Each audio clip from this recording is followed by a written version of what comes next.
Pues bien, estimados alumnos de la Universidad Internacional Mesoamericana de la carrera de Técnico Superior Universitario en Protección Civil, llegamos a la conclusión de esta materia, la tercera semana, la materia de refugios temporales en casos de desastre, que creo yo que es una de las partes importantes, porque bueno, la persona ya sufrió un daño en sus medios de vida, ¿sí? A veces las personas ahorran toda su vida para construir una casa, para tener una casa y todos los enseres necesarios, y bueno, de repente llega o impacta un fenómeno ya sea natural o antrópico, y pues nos echa a perder los planes que teníamos. Por eso hay que ser preventivos, hay que ser prospectivos.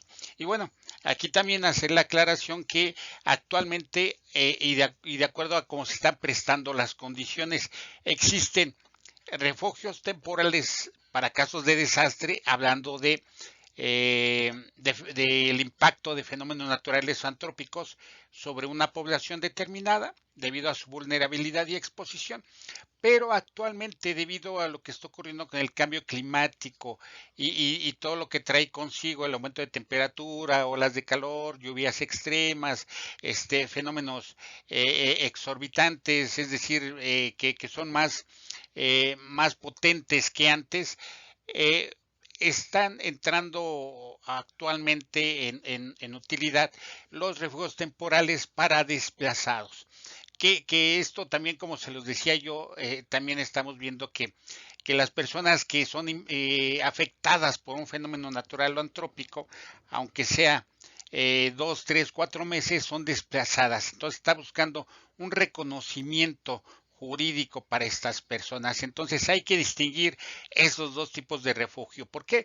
Porque los refugios temporales en caso de desastre, su temporalidad, válgame la redundancia, pueden ser a lo mejor hasta 6 meses, mientras que para la atención a desplazados o a refugiados es diferente duración. Y ahí van a ser otras autoridades las que entran también en la jugada, como es el Instituto Nacional de Migración, la Secretaría de Gobernación Federal, entre otros. Entonces, hay que distinguir muy bien estos dos casos.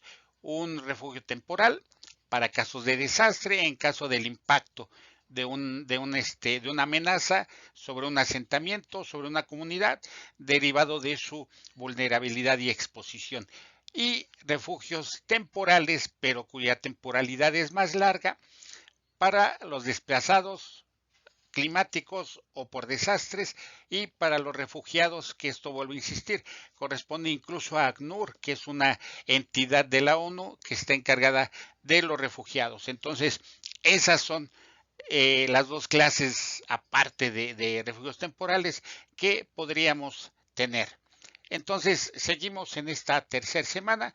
Vamos a ver a continuación lo que corresponde al cierre de nuestro refugio temporal, una vez que se cumplió con la temporalidad, que la gente puede regresar a sus hogares, pasar la emergencia y sobre todo que tiene a dónde llegar. Entonces, vamos a ver lo que corresponde al cierre de nuestros refugios temporales.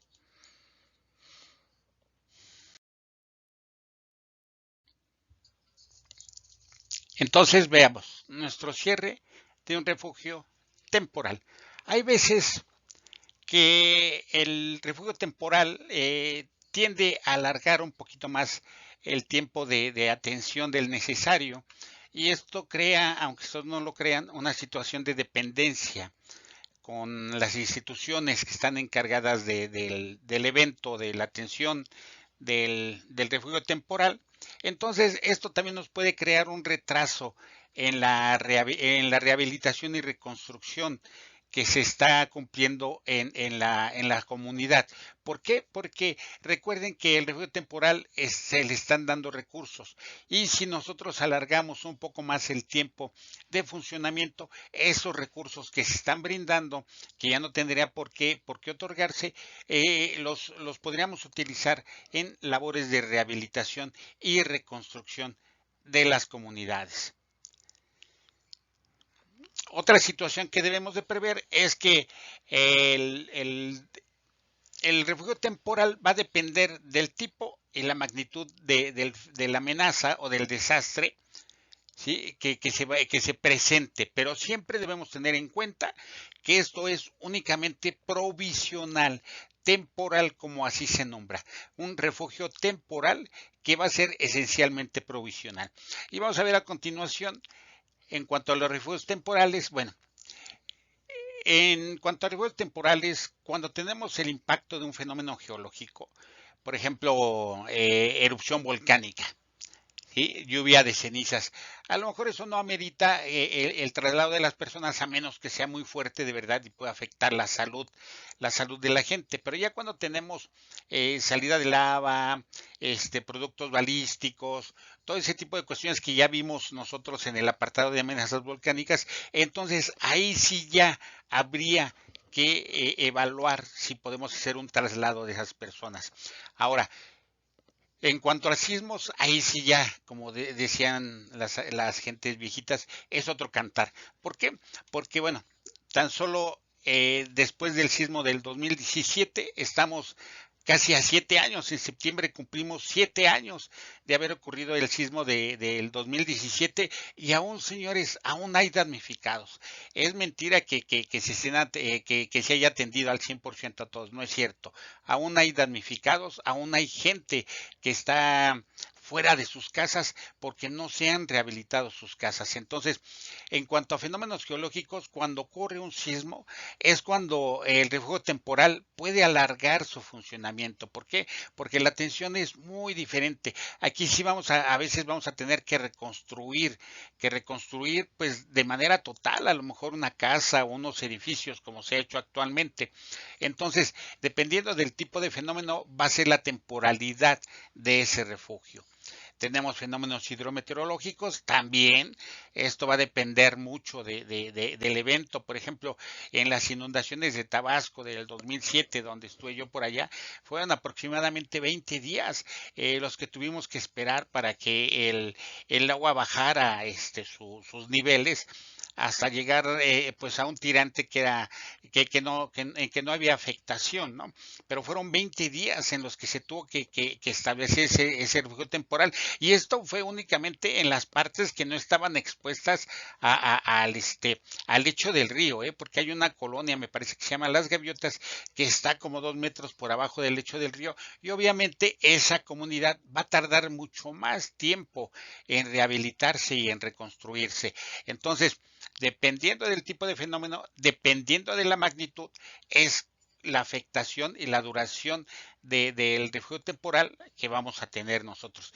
Recuerden que cuando hablamos de magnitud no hay que confundirse.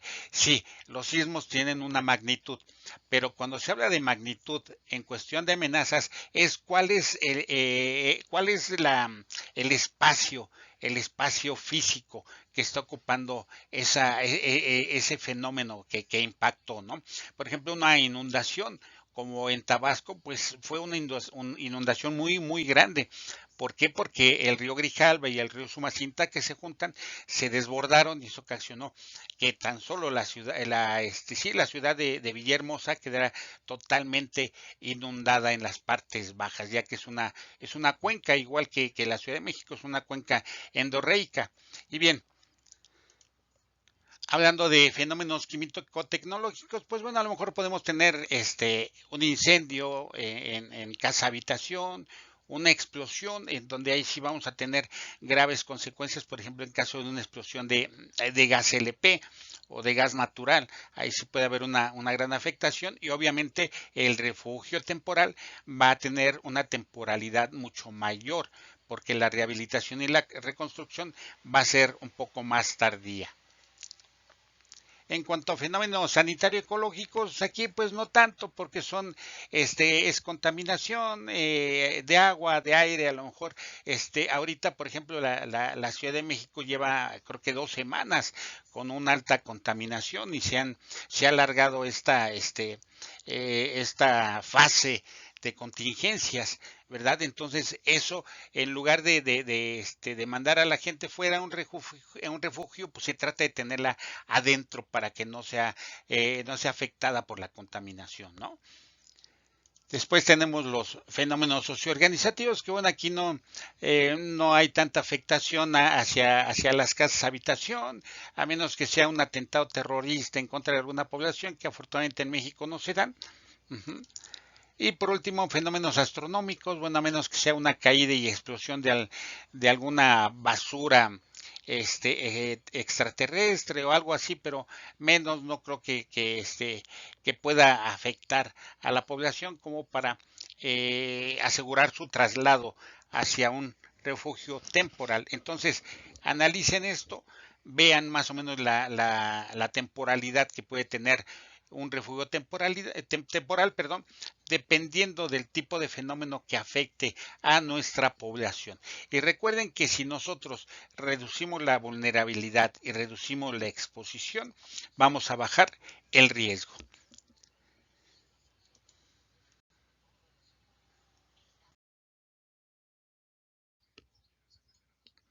Y bien, se llega a la etapa de el cierre de nuestro refugio temporal y como aquí vemos en la imagen que dice que todo se limpió y las instalaciones están en orden y la persona masculina le contesta que sí y hay que entregar las instalaciones. Pero antes hay algunas preguntas que todo el personal del staff y principalmente el administrador debe de hacerse para determinar si el refugio temporal puede o no puede cerrarse.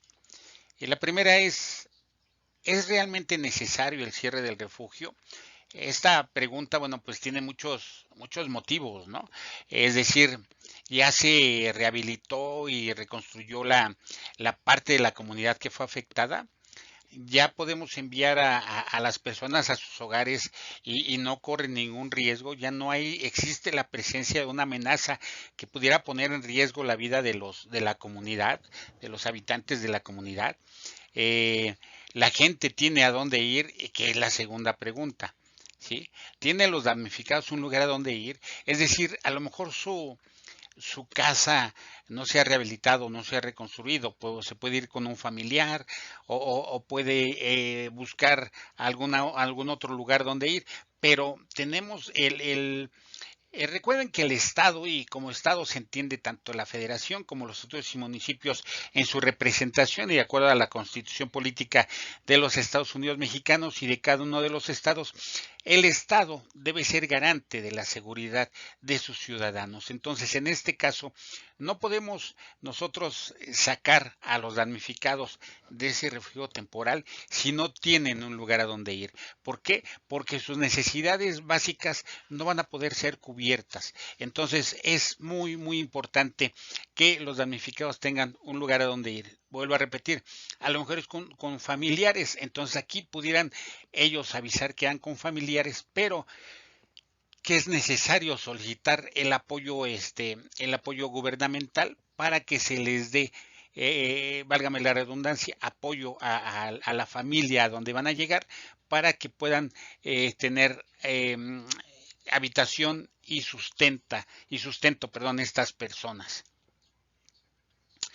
Avisar a los damnificados con suficiente anticipación de la decisión relativa al cierre del refugio para que ellos se preparen y vuelvo a insistir, si tienen familiares, si tienen amigos que les brinden la atención o si su casa ya se rehabilitó, a lo mejor únicamente se inundó, ya bajó la inundación, ya lo único que tienen que hacer es llegar y tirar los muebles dañados a lo mejor y hacer una limpieza en su casa, pero ya pueden ellos regresar a vivir a sus casas. Entonces hay que evaluar todas estas cuestiones antes de dar de baja de un refugio temporal a las familias. Y por último, ya que se tomó la decisión, fijar precisamente la fecha del cierre de ese refugio temporal. Y aquí hay algunos casos en los que el refugio temporal puede ser cerrado, ¿no? Y el primero es cuando el riesgo haya pasado, es decir, por ejemplo, en el caso de un huracán, bueno, pues el huracán ya pasó, estamos en la fase de no peligro, de acuerdo al semáforo de alerta de huracán, la inundación ya pasó, el tirante o la inundación es baja, entonces ya la gente puede regresar a sus casas el sismo únicamente causó cuarteaduras de acuerdo con el análisis que se realizó por parte de los ingenieros. Únicamente hubo daños superficiales a la construcción y no hay riesgo de que la gente regrese a sus casas a habitación, entonces puede regresar. Entonces, cuando el riesgo haya pasado, es un caso en los que se puede cerrar ese refugio temporal. Si el refugio presenta daños o riesgo, bueno, este es obviamente inminente. Si el refugio, que a pesar de que decimos que esté exento de riesgo, hay, digo, las amenazas no tienen palabras, señor. Las amenazas pueden ocurrir en cualquier parte. No hay un lugar que esté 100% seguro. El que les diga, aquí es seguro, no te va a pasar nada, les está mintiendo. No existe el riesgo cero. Siempre va a haber un cierto porcentaje de riesgo en el lugar donde ustedes se encuentren. El riesgo cero no existe. Y también se puede cerrar ese refugio temporal al bajar el número de familias en el refugio. A lo mejor me sale más barato pagarles un cuarto en un hotel que seguir manteniendo el refugio con todo lo que implica, ¿no? El pago de la luz, el pago del agua, todo ese tipo de cosas, porque ya el número de familias, bueno, no obedece a la creación o a la apertura de ese refugio temporal, ¿no? Entonces son tres casos en los que el refugio temporal pudiera cerrarse, y estas, como ustedes pueden ver, señores, son preguntas que tenemos que contestar antes del cierre del refugio temporal, y los casos en los que sí puede ser necesario que cerremos el refugio temporal.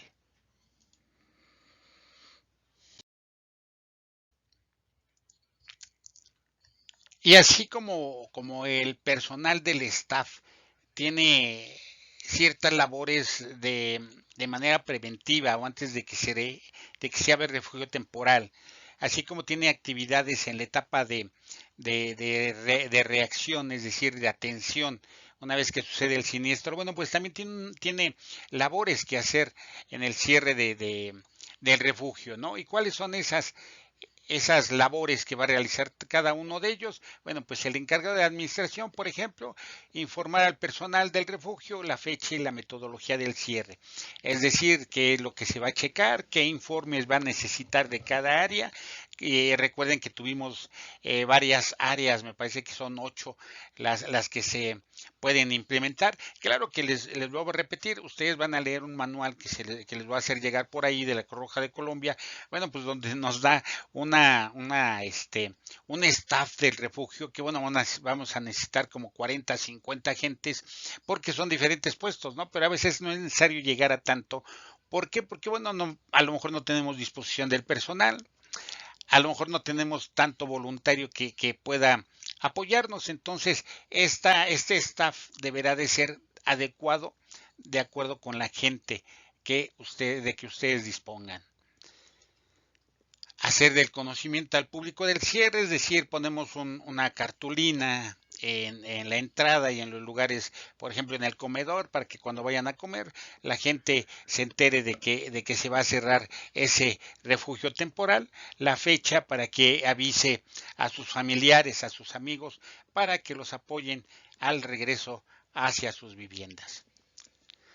Evaluar el desarrollo de las áreas, ya se los había mencionado, cada área deberá de llenar un reporte final de todas las labores las labores que prestó, cuánta gente atendió, en qué consistieron, todo ese tipo de cosas. ¿Para qué? Para que la gente del gobierno, es decir, la coordinación, la dirección, como ustedes le llamen, de gestión del riesgo de desastre y protección civil, esté enterada de lo que se realizó en ese refugio temporal. Elaborar una lista de las instituciones y organizaciones que cooperaron con la organización para enviarles una carta de agradecimiento. Esta parte, aunque suene así medio rara, pero no es tan rara, válgame la redundancia y válgame el juego de palabras. ¿Por qué? Porque si nosotros les hacemos un reconocimiento, estamos asegurando que ellos en la siguiente ocasión, que ojalá y no pase, se pueda necesitar su apoyo, ellos van a cooperar de mucho agrado, vaya. ¿Por qué? Porque las estamos reconociendo. Recuerden que a muchas instituciones les interesa el reconocimiento y no eh, por ego, sino para que la gente que coopera, la gente que da donativos para que ellos funcionen, pues tienen que ver que sus donativos están siendo bien administrados, están siendo dados a gente que lo requiere. Entonces, por eso esta parte es muy importante. Y en un momento dado, estas cartas de agradecimiento pueden ir firmadas por el presidente municipal, pueden ir firmadas incluso por el gobernador, de ser posible, las autoridades de protección civil, y deberá de ser un evento, de ser posible, con prensa, para que la gente, que vuelva a repetir, que dona a estas instituciones y organizaciones no gubernamentales, vea en qué se invierte su dinero.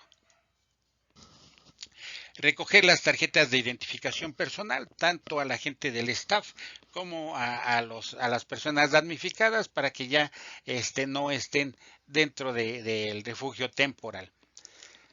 Asignar y vigilar las tareas de cada área durante el cierre del refugio, es decir, al área de mantenimiento, ver que están haciendo las labores necesarias para entregar los apeos que no se utilizaron, al área de administración que estén realizando el informe correspondiente.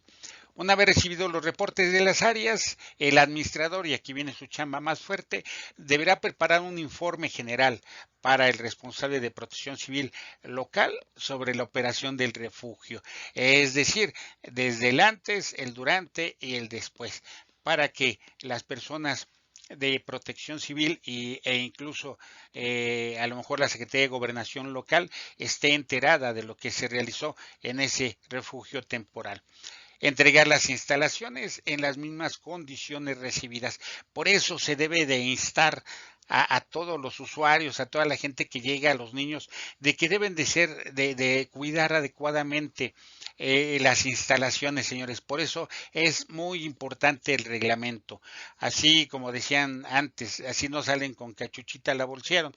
Entonces, una vez que ellos aceptan las condiciones en las que va a funcionar ese refugio temporal a través de un reglamento, bueno, pues entonces no hay vuelta atrás y ellos tienen que cumplir con todo lo ahí asentado.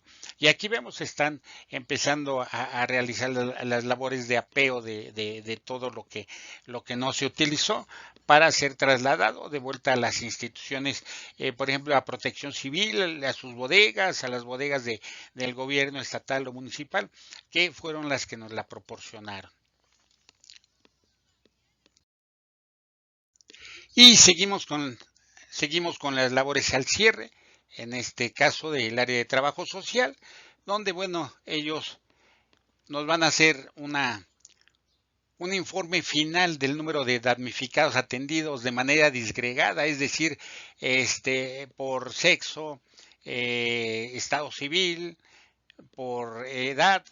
Sí, que esto es muy, muy importante. ¿Por qué? Porque así en caso de ser necesario, que vuelvo a insistir, ojalá y no se vuelva a presentar una ocasión donde se materialice una amenaza en una emergencia o desastre, bueno, para que en caso de que vuelva a ocurrir en esa colonia, ya tenemos más o menos un balance de cuántas personas vamos a tener que atender por edades, por sexo, y esto nos va a ayudar a todo lo que tiene que ver con la administración, ya que sabremos cuántos niños, qué tipo de alimentación van a necesitar, todo ese tipo de cosas.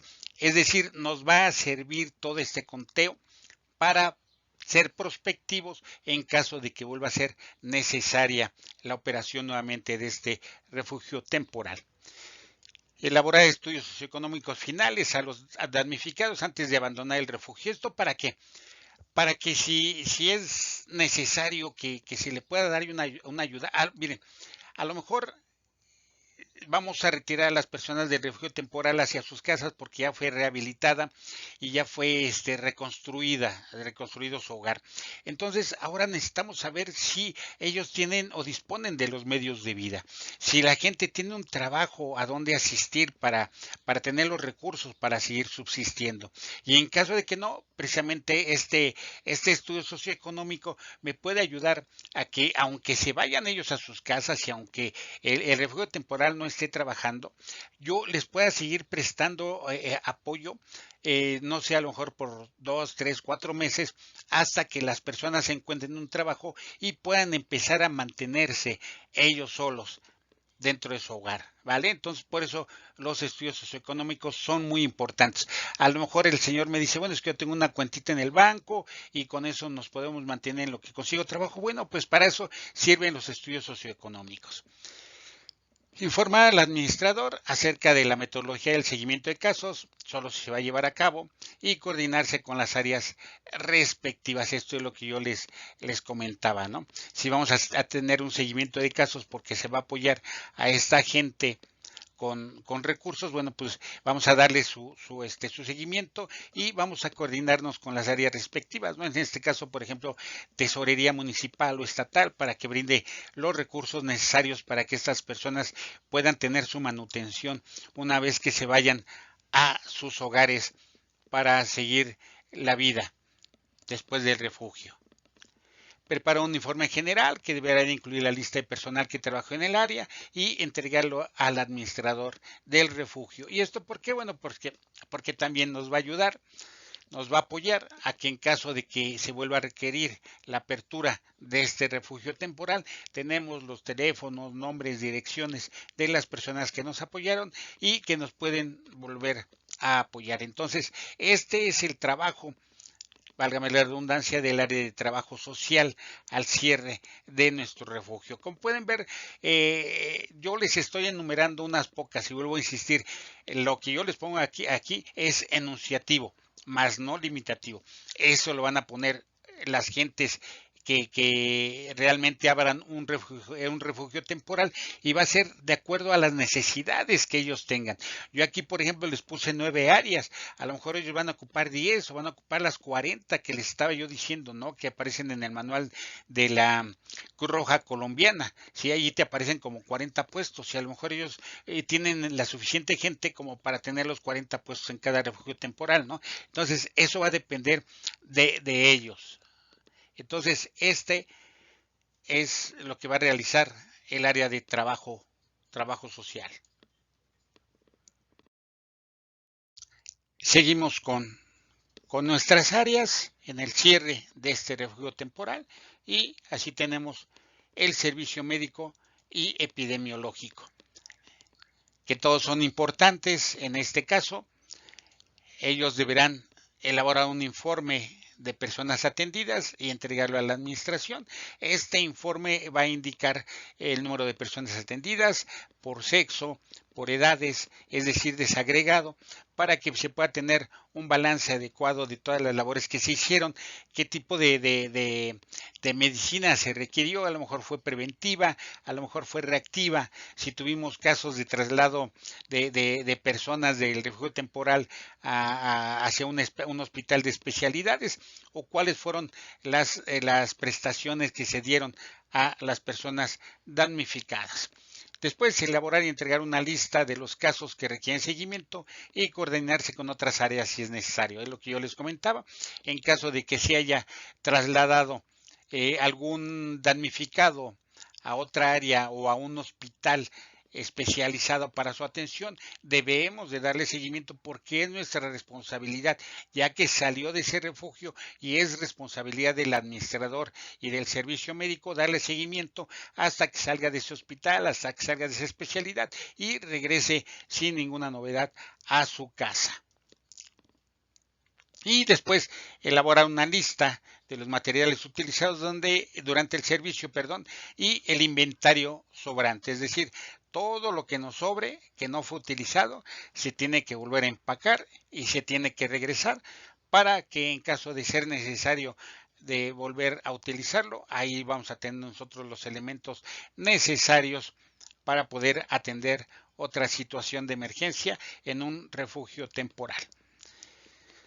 Y después tenemos el área de educación y recreación, que esta es la que se estuvo encargada de seguir la educación de nuestros niños, dependiendo de sus edades, de los grados de estudio que tenían. Por eso les decía yo que en esta parte hay que apoyarse mucho en la SEP, ya que si a lo mejor la escuela de la colonia quedó afectada, bueno, pues un maestro o dos de los maestros o algunos maestros nos pueden apoyar en este caso en nuestro refugio temporal, ir a impartir las clases ahí para que los niños sigan cumpliendo, y vuelvo a insistir, con ese derecho humano que tienen de el derecho a una educación, aunque sea en situaciones de emergencia.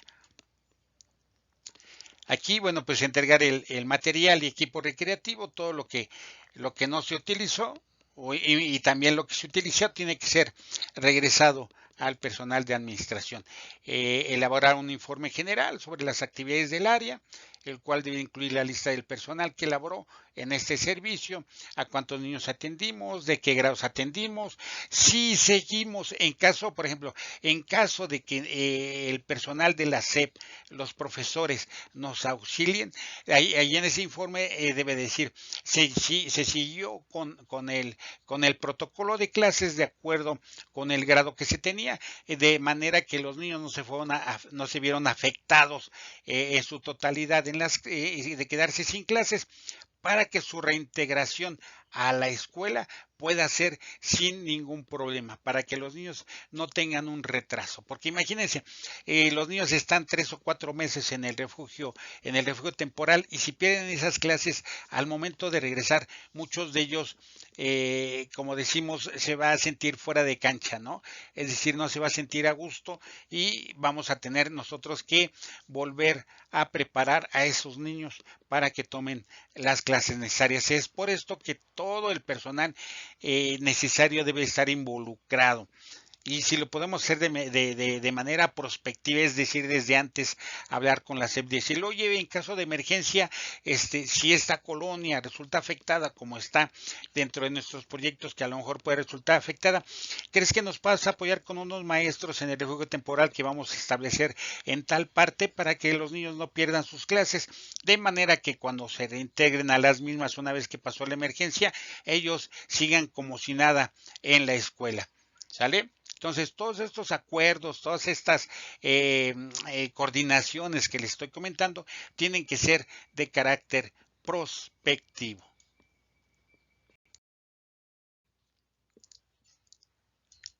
Seguimos con el staff y tenemos el área de atención psicológica. ¿Cuáles van a ser sus labores al cierre? Informar al administrador del refugio si existen casos que ameriten seguimiento, tanto del personal como de los damnificados. Ahorita vamos a ver una cosa muy importante acerca del personal.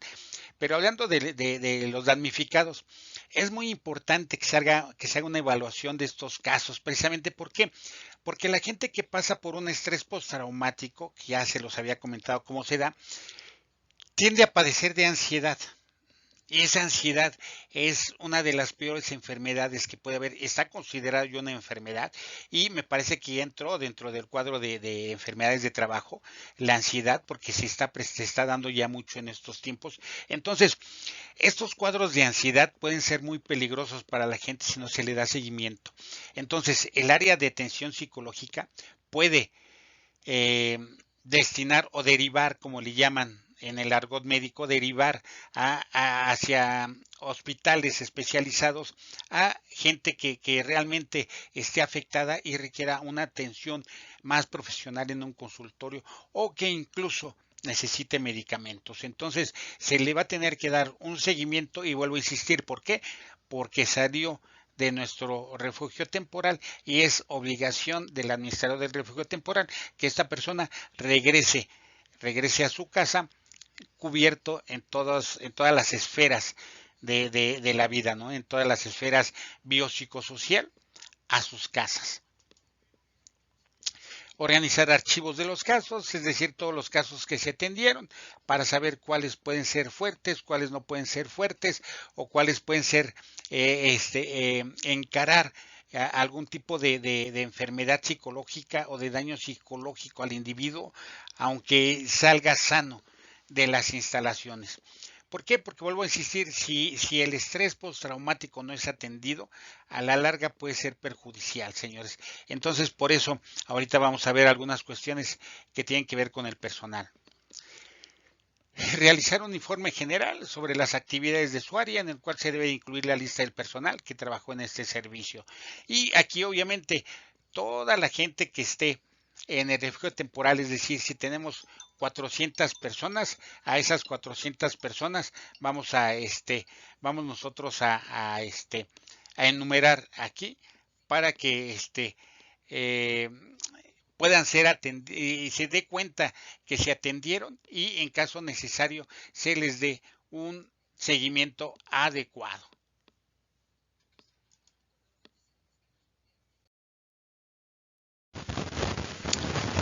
Siguiendo con nuestro cierre de este refugio temporal, bueno, pues las instalaciones deben ser entregadas tal y como se entregaron, es decir, limpias, arregladas, todo, si necesitan pintura se debe de hacer, cualquier cosa, cualquier desperfecto que se haya tenido, tienen que regresarse, tiene que subsanarse antes de ser entregadas, porque así debe de ir y debe de constar en el acta.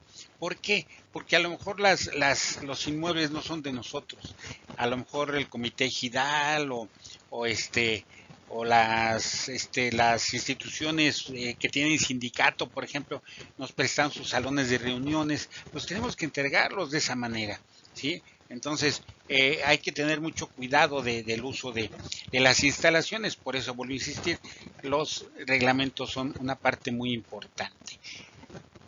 El administrador deberá informar a la Autoridad de Protección Civil y Gestión del Riesgo de Desastre el inminente cierre del refugio con el día, con la fecha, la hora en que se va a realizar esto, para que si es posible él esté presente, y la autoridad que prestó el inmueble para verificar que no existan daños en el mismo. Se cancelan todas las comisiones que se encontraban funcionando, es decir, las personas del staff que pertenecían a los damnificados y que se encontraban trabajando, bueno, pues esas comisiones ya se eliminarán, se les quitarán sus credenciales para que no las mal utilicen. Necesitamos realizar un inventario de equipos y suministros. Para eso, en esta parte, todas las áreas del staff deben de elaborar su informe de cantidad de material usado, cantidad de suministros no usados y que son regresados, para que conste en esas actas y se rinda el informe general.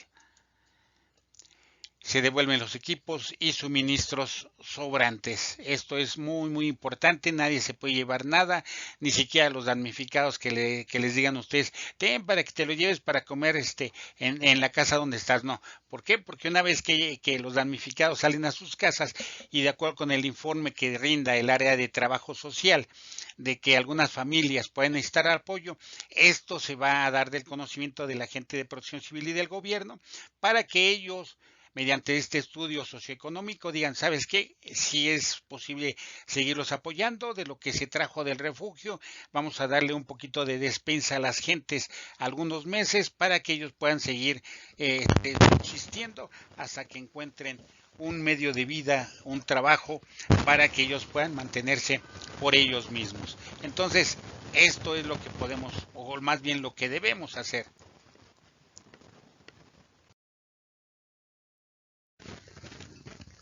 Estamos entrando en la etapa culminante de este cierre, de esta apertura, atención y cierre de nuestro refugio temporal de una manera adecuada o como se debería de hacer. Y antes del cierre necesitamos realizar una evaluación final con el staff, no con los damnificados, sino con el staff. Y dice aquí que una vez terminada la operación del refugio se deberá de convocar a todo el staff para una reunión de evaluación. Esta reunión de evaluación servirá como retroalimentación para que el personal analice los problemas surgidos dentro del refugio en su operación y la solución que fue dada por ellos mismos. Pero también se analizará si esta manera de atender el evento que se presentó, esta situación que se presentó dentro del inmueble de refugio temporal, fue eficiente o había otras formas de hacerlo. Acuérdense que cuando estamos en actividad, a veces hacemos lo primero que viene a nuestra mente sin pensar a veces en las consecuencias. Y una vez que analizamos las cosas, después de pasado cierto tiempo decimos, chin, hubiera hecho esto en lugar de hacer esto, ¿no? Entonces, para eso es esta reunión, para analizar qué fue lo que se hizo, qué problemas surgieron, cuál fue la solución y si fue la única solución que se le podía haber dado o podríamos haber realizado otra solución. Pero también para realizar esta evaluación es necesario dejar pasar 72 horas. ¿Por qué 72 horas? Porque durante estas 72 horas el personal deberá de estar tranquilo, el personal del staff deberá estar tranquilo, deberá estar consciente de lo que sucedió y volver a la realidad. ¿Por qué lo hablo de esta manera? Porque realmente es abrumador estar atendiendo un refugio temporal. Imagínense los que tienen, los que son padres de familia, que tienen una casa, tienen dos hijos, a lo mejor su esposa, y que les toque atender. Imagínense si eso resulta trabajoso. Ahora imagínense, ahora imagínense en atender 400 gentes. Si digo atender 400 gentes, porque a lo mejor van a decir ustedes, no, es que no cada persona atiende a las 400, no, pero están bajo su responsabilidad. Entonces, estas 72 horas serán necesarias para que este personal pueda tener un desestrés, como decimos nosotros, y se recupere de manera física y mentalmente para que al momento de esta reunión de retroalimentación sus respuestas sean claras y concretas. ¿Por qué? Porque si yo lo hago sin que el personal se haya recuperado física y mentalmente, a lo mejor puedo tener respuestas erróneas y equivocadas. ¿Sí? A lo mejor me pueden hablar con mucho rencor, me pueden hablar con mucho coraje por lo que ha estado pasando.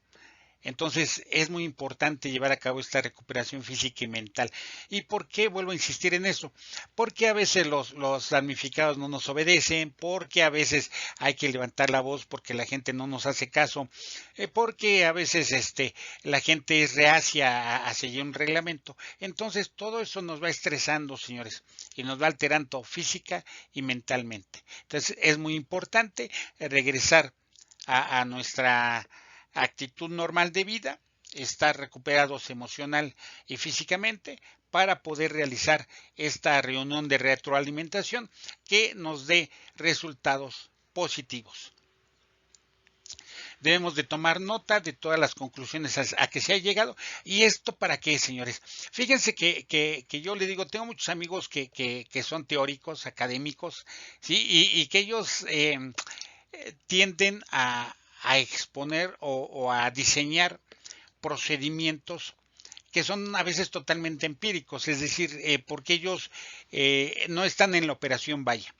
Entonces yo siempre les he dicho, ustedes son los que dictan de manera empírica lo que debemos de hacer y la gente operativa es la que lo va a llevar a cabo. Y esa gente operativa es la que les va a decir después de que se haya utilizado en una emergencia ese procedimiento, qué funcionó y qué no funcionó y qué debemos de corregir. Entonces, esta parte es muy importante porque esto va a ir dentro de los manuales operativos que se realicen después de pasado el asunto, ¿sí? Por ejemplo, todo este estudio de caso, en caso de que haya algo positivo que resaltar, se va a incluir en la actualización del manual de operación de refugios temporales de ese municipio, de ese estado, ¿sí?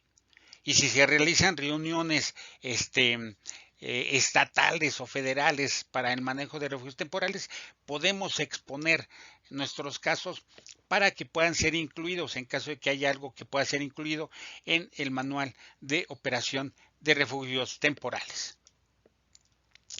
Y por último, esta parte que vuelvo a insistir, aunque mucha gente dice que es por ego, realmente no es por ego y ahorita les voy a decir por qué. Dice, por último, se elaborarán documentos de reconocimiento al personal del staff por sus labores dentro del refugio temporal. Mucha gente diría, es que es para alimentar su ego. No, señores, cuando la gente se ve reconocida, les juro que va a volver a participar. Si usted no lo reconocen, ¿cuál es la diferencia entre un jefe y un líder? Un jefe jamás te va a reconocer. Un jefe solamente te dice, es que tú haces tu trabajo. Y un líder te va a reconocer. Un líder, aunque sea tu trabajo, te va a decir, buen trabajo, lo hiciste muy bien, felicidades, eres muy bueno en lo que haces. Eso, señores, eso es ser un líder. ¿Y cuál es el objetivo de la Universidad Internacional Mesoamericana en esta carrera de técnico superior universitario en protección civil? De formar líderes, señores, de formar líderes, no obreros de la protección civil ni jefes de la protección civil, formar líderes. Y ustedes deben eh, de aprender a reconocer a la gente y no por ego, sino porque lo merecen, porque un líder se encarga de crear líderes, no de crear empleados. Entonces, eso, señores, es un líder. Cuando ustedes reconocen a su personal con un papelito que diga reconocimiento por sus labores durante la operación del refugio temporal por el huracán Denise, híjole, eso para ellos va a ser pues va a ser lo máximo para ellos, porque va a tener un reconocimiento. Imagínense que una persona que sea damnificada participa en las labores como voluntario y ustedes le den un reconocimiento. A la siguiente vez que lo requieran, señores, aunque su comunidad no resulte afectada, él va a participar, porque yo lo apoyaron y aparte le dio un reconocimiento, señores. Entonces, esa persona está siendo un líder. Entonces, toda esta reunión va a servir precisamente para nosotros renovar o actualizar con los casos de estudio que salgan, para actualizar nuestros manuales operativos de refugios, temporales. Y nuevamente les pongo el reto, señores, de hacer un simulacro de evacuación de un refugio temporal en situación de emergencia, porque hasta donde yo tengo entendido, señores, no se ha hecho. Y el que lo haga, mis respetos. Y creo que va a tener el reconocimiento de mucha parte de la comunidad que nos dedicamos a esto.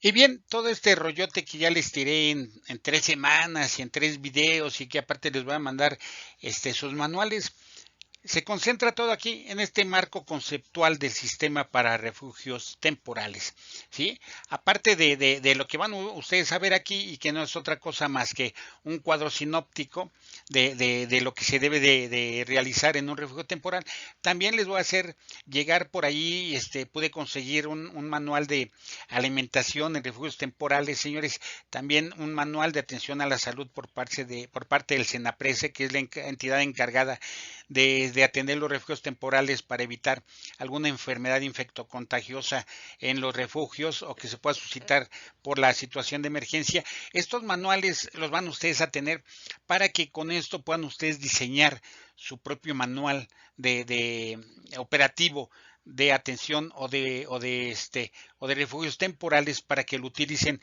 en su municipio, para que lo utilicen en su estado. ¿Por qué? Porque vuelvo a insistir, si ustedes tienen los cuadros de alimentación, van a saber qué cantidades de alimentos pedir, qué cantidades de alimentos hacer para que no se echen a perder.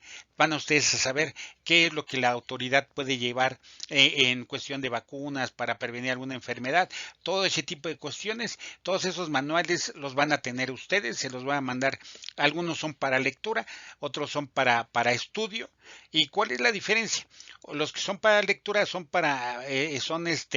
¿cómo le podríamos decir? Si ustedes los quieren leer, si no los quieren leer, pero los que son para estudio sí, porque de esos manuales que les mande que sean para estudio, sí les voy a hacer preguntas en el examen de esos manuales. Y olvídense, no son muy grandes, son pequeños. De los grandes no les voy a decir, porque por ejemplo el manual de refugios temporales de Colombia son aproximadamente 147 hojas y no se las voy a hacer leer.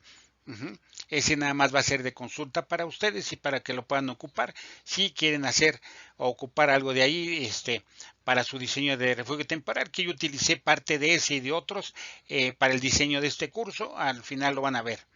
Entonces, todo el rollo que ya les aventé en estas 3 semanas, en estas horas de video que van a estar en los manuales, aquí viene.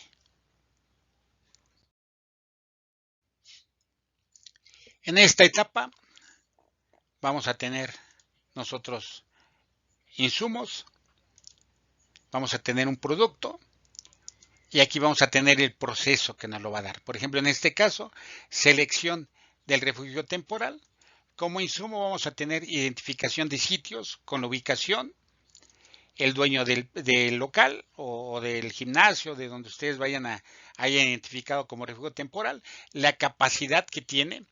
Esta capacidad, recuerden que tiene que ser cumpliendo ciertos metros, que nos hablan de 3,5 a 4 metros cuadrados por persona.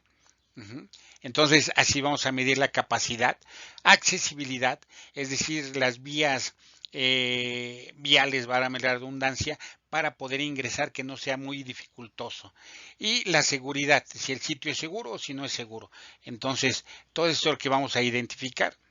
¿Y cuál va a ser el producto? Bueno, identificación de sitios que podrían servir de refugio temporal. Una vez que ustedes tengan todo esto, lo pasan a la gente de Protección Civil.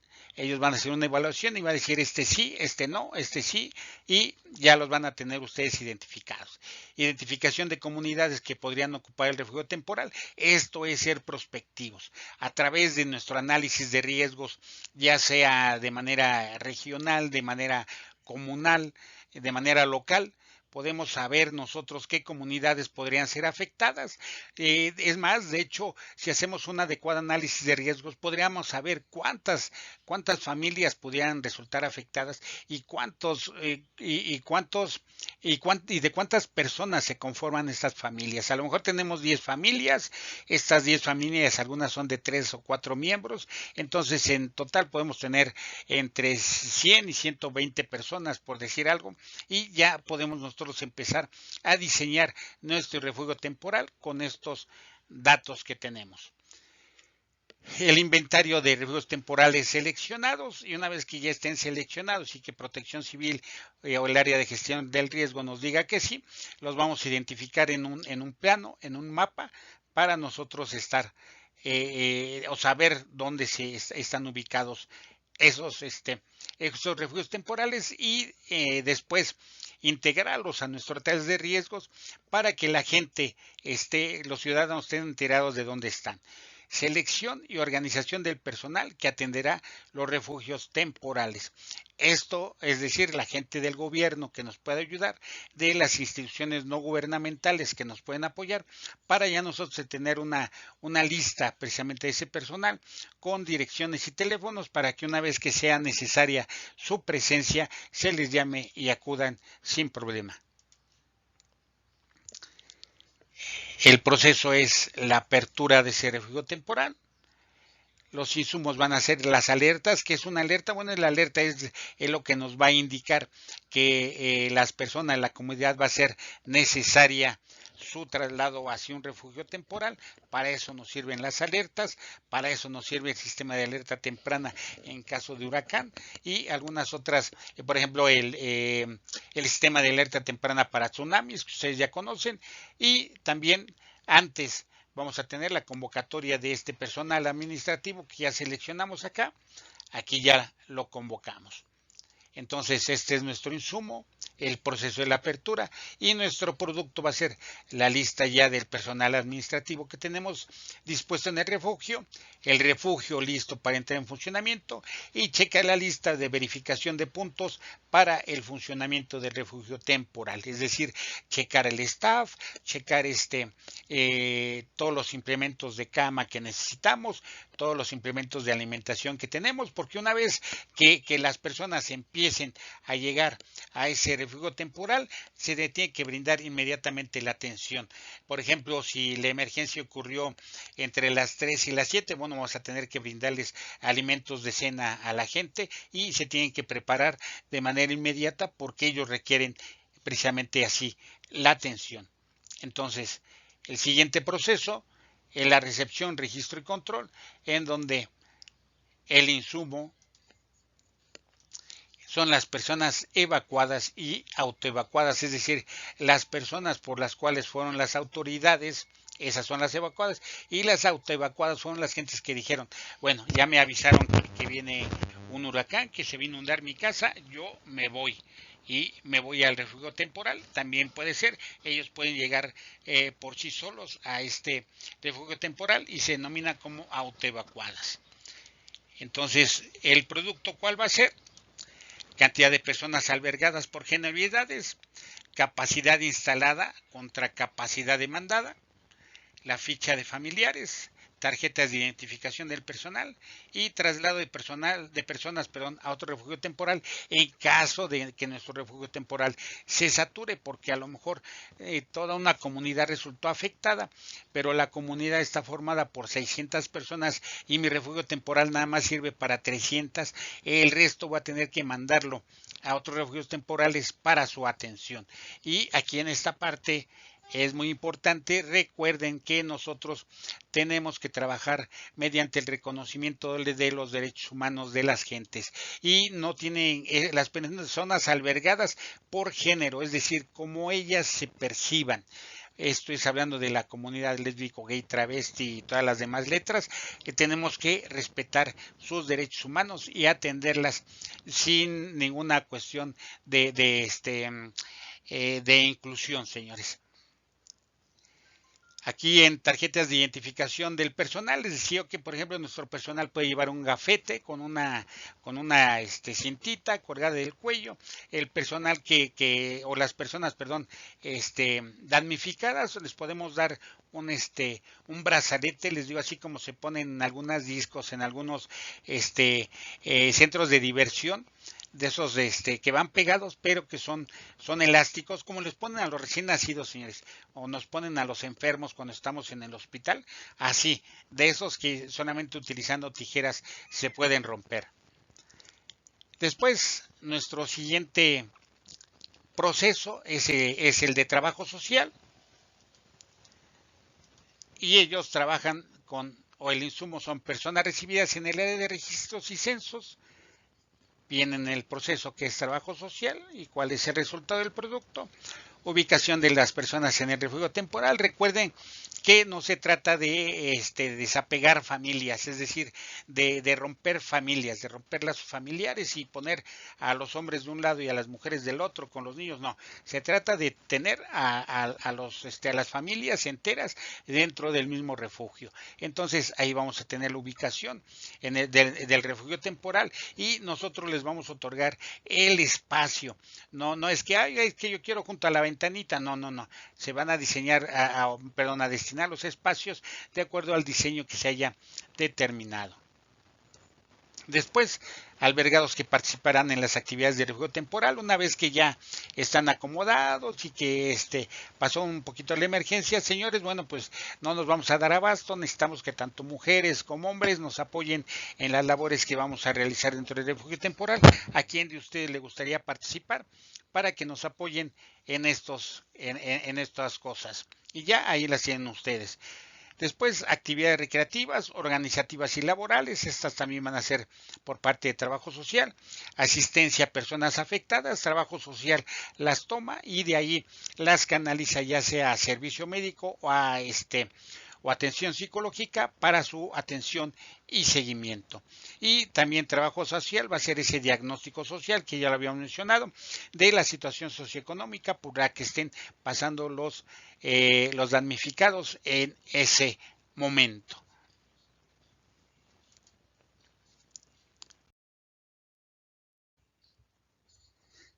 Seguimos con este sistema.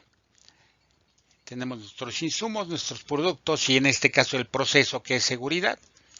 Nuestro insumo va a ser personal que trabaja en la administración del refugio temporal, las visitas y las salidas del personal albergado, es decir, esto es lo que va a tener seguridad que atender las personas que trabajan en la administración, las visitas y las salidas del personal albergado, es decir, si pueden salir, si no pueden salir, y la seguridad de este personal albergado es responsabilidad de esta área y aparte el área de administración. Dentro de los productos, la lista de personal que trabaja en la administración del refugio, para tenerla ellos lo deben de tener, saber quiénes son, conocerlos incluso físicamente, ¿sí? Para saber que ellos van a estar o ellos tienen el derecho a estar circulando por toda el área del refugio temporal. Control de visitas y familiares, esta parte es muy importante, porque a veces se ha dado en algunos casos que como si fuera su casa, ¿verdad? Llegan las visitas y los familiares y bueno, las familias dicen, oye, pues quédate a comer y no se pueden quedar a comer, ¿por qué? Porque los alimentos ya están dados en el número de refugiados o de albergados que tenemos, señores. Entonces, esa parte es muy importante. Control de ingresos y egresos de los afectados. Si alguien tiene que salir, tiene que registrarse, tiene que saberse que está fuera y por qué razón está fuera, si es por trabajo, si es porque va a visitar o a ver cómo está la situación en su casa. Todo esto tiene que estar contemplado por el área de seguridad. Y se tienen que establecer los roles de vigilancia. Vuelvo a insistir, los turnos de 24x24 realmente no funcionan. El cuerpo humano está acondicionado a funcionar cuando mucho por espacios de 12 horas y en ese caso ya están cansados. Entonces lo mejor es tener roles de 12x12 o de 12x24 para que el personal, al menos el personal de seguridad, esté descansado, ¿sí? En los demás podemos utilizar 12x12 dependiendo de la cantidad de personal y de voluntarios que se tenga. El siguiente proceso es servicio de alimentos. Los insumos va a ser la solicitud de suministro en general, que van a hacer ellos, los suministros que me entregan, es decir, yo hago una solicitud, ellos me entregan los que tienen en ese momento, el menú elaborado de acuerdo a estándares alimenticios, que esa parte, vuelvo a insistir, es muy importante. No es lo mismo darle de comer a un bebé que darle de comer a un niño, que darle de comer a un adolescente o que darle de comer a una persona de la tercera edad. Entonces, por eso hablo aquí de un menú elaborado de acuerdo a los estándares nutricionales para que ellos puedan tener las calorías y la calidad de alimentación necesaria. Y la cantidad de personas albergadas, que esto, les vuelvo a repetir, es disgregado por sexo y por edad, para tener precisamente esos estándares nutricionales con los que deben de contar. ¿Y cuál es el producto que vamos a obtener? Bueno, pues la cantidad y tipo de suministros recibidos, la cantidad y tipo de suministros distribuidos, es decir, una cosa es que yo los reciba y otra cosa es que yo los distribuya. Cantidad y tipo de suministros en bodega, es decir, de los distribuidos y los que tengo en bodega, me tiene que dar como resultado la cantidad de suministros recibidos. Y por último, la cantidad y tipo de suministros devueltos al cierre. O sea, ya recibí, ya distribuí, tengo en bodega y eso es lo que tengo yo que devolver. Perdón por los ladridos de perros, pero tengo unos perros muy escandalosos aquí atrás. Después tenemos el servicio médico, que dentro de los insumos vamos a tener inspecciones de higiene y salud, análisis de agua y manejo de alimentos, que esto es parte correspondiente para la seguridad de la gente, vigilancia epidemiológica desde el inicio, prevención médica y exámenes de laboratorio si en caso de ser necesario. ¿Y cuál va a ser nuestro producto? Capacitación, talleres y entrenamiento para la seguridad y higiene de alimentos, para las cuestiones de salud personal que se deben de tener, cantidad de pacientes y medicinas utilizadas, personal trasladado a unidades especializadas, inmunización y control de vectores, vacunas, etcétera, agua y saneamiento, educación en salud, higiene y control de alimentos. Todo esto estos son los insumos y estos son los productos que vamos a tener nosotros en el área de servicio médico. y que son, se puede decir, la parte más importante que debemos de tener, porque es la salud física que van a tener nuestros damnificados. Después tenemos la estrategia de salida, que se va a hacer nuestro proceso, los insumos, comunicación oficial sobre el cierre del refugio temporal, y el producto va a ser el análisis del informe de la Administración del Refugio Temporal, la auditoría interna de gastos e infraestructura, entrega de suministros no utilizados, entrega de cuentas y entrega del inmueble. Esta estrategia de salida que ocupará todo esto ya lo vimos nosotros en esta última parte, todo el análisis que se debe de hacer, todas esas reuniones previas al cierre y después del cierre, para saber qué funcionó, qué no funcionó, qué hubiéramos hecho en esos casos y si lo que hicimos fue acertado. Auditoría interna de gastos en caso de que nos se proporcione dinero, que por ejemplo aquí en estos casos se pide que sean a veces en especie, sobre todo en refugios temporales, para que no haya necesidad de hacer auditorías más que de suministros. Entrega de suministros no utilizados, esto también mediante un acta, te estoy entregando 1000 kits de cuidado personal que no se utilizaron, me tienes que recibir, porque eso va a ser necesario para comprobar en caso de alguna aclaración hacia el área de administración. Entonces, señores, todo esto que ustedes pueden ver aquí, resumido en dos diapositivas, fue lo que vimos en estas 3 semanas. Y que es muy, muy importante que ustedes lo sigan. Les recuerdo, estas son cuestiones enunciativas. Las labores pueden ser mucho más, es decir, son enunciativas, más no limitativas. Ustedes pueden incluir todas las que quieran o todas las que piensen que son necesarias. Y pues bueno, con esto termino mi materia, termino mi clase de esta semana. Aquí está la bibliografía, todos los documentos que utilicé, muchos de ellos se los voy a hacer llegar para que ustedes los tengan. Les recuerdo que son manuales ya puestos en práctica que pertenecen a algunos países, el que se utiliza en México, que es el de la Cruz Roja Colombiana, y que ustedes pueden utilizar para realizar su propio o diseñar su propio manual de refugios temporales. Señores, les voy a hacer llegar también algunos documentos oficiales. Les voy a hacer llegar esas guías de alimentación, esas guías de atención a la salud, que son precisamente las autoridades de salud y de nutrición las que lo dictan, para que ustedes estén enterados y les puedan servir para precisamente elaborar ese manual de organización y funcionamiento de un refugio temporal para que funcione de manera adecuada. Bueno, pues por mi parte es todo, señores. Espero que realmente haya sido o les haya parecido una buena clase. Estoy abierto a cualquier recomendación. Vuelvo a insistir, no les puedo poner todo porque entonces no les daría, cuando se dan clases, cuando se da capacitación, señor, lo que debemos de generar en la gente es que se quede ese granito de duda, para que ustedes investiguen, para que ustedes vayan más allá de lo que vimos en clase.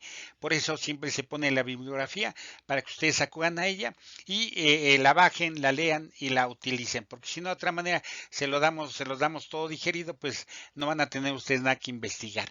Entonces, señores, por mi parte es todo. Les agradezco muchísimo que sigan con nosotros en esta aventura, en esta carrera de técnico superior universitario en protección civil. Señores, nos vemos en nuestra siguiente clase, que espero sea pronto. Y bueno, ahí los dejo con su examen, señores, para que lo lean todos los documentos que les indiqué, para que vean los videos y estén en disposición de contestar su examen. Y recuerden que una cosa es contestar un examen y otra cosa es estar preparados para poner en práctica lo que aprendimos nosotros en clase, señores. El mejor examen que van ustedes a tener es cuando les toque administrar, en este caso, un refugio temporal, cuando les toque atender a víctimas de un sismo. Ahí van a poner en práctica y ahí va a ser su examen profesional sobre la materia. Pues bueno, muchísimas gracias por su atención. Nos vemos en la siguiente materia.